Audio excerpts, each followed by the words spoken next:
పెట్టిన పథకాలు అయితే బాగానే ఉన్నాయి, నాకు వచ్చినాయి 2-3. మిడిల్ క్లాస్ వరకు అయితే ఓకే, కానీ అబవ్ యావరేజ్ వాళ్ళకి అయితే కొంచెం అన్సాటిస్ఫైడ్గా ఉన్నారు. వాళ్ళని కూడా సాటిస్ఫైడ్ చేస్తే నెక్స్ట్ గవర్నమెంట్లో ఇంకా తిరగలేదు ఆయనకి. గుడివాడ పరిస్థితి ఎలా ఉంది సార్? రాము గారా, నాని గారా? నాని గారండి. సో ఎట్లా ఉంది సార్ వైసీపీ రూలింగ్? ఏం బాగాలేదండి. ఎందువల్ల అంటారు? ఎందువల్ల అంటే ఏమీ జరగట్లేదండి, అభివృద్ధి ఏం కనబడలే. పథకాలే అంటారు. పథకాలు ఏముంది, డబ్బులు పంచడమే పని, ఏం లేదు. ఎట్లా ఉంది సార్ అంటే ఓవరాల్గా ఇక్కడ ఈ నియోజకవర్గానికి సంబంధించి గుడివాడలో మీకు ప్రధాన సమస్యలు ఏమున్నాయంటే ఏం చెప్పచ్చు?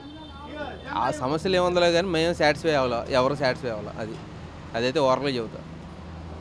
సార్ ఇక్కడ కొడాలి నాని గారు 4 సార్లు ఎమ్మెల్యే, రాము గారు ఫస్ట్ టైం పోటీ చేస్తున్నారు, ఎలా ఉండొచ్చు ఫైట్? పోటాపోటీ బాగానే ఉంటుందండి, గట్టిగానే. సో పోటీలు ఎవరు బయటపడే అవకాశం ఉంది, ఎవరు వెనక్కిపోయే అవకాశం? అది ఎవరో చెప్పలేరండి, ఎవరో చెప్పలేరు, ఆ టయానికి ఎవరో చెప్పలేరు. సో ఫైట్ అయితే మాత్రం టైట్గా ఉంటుంది. ఫైట్ అయితే టైట్గా ఉంటుంది. స్టేట్లో గవర్నమెంట్ ఎవరు ఫామ్ చేయొచ్చు? బాబు గారే వస్తారు. Please like and subscribe Eagle Andhra.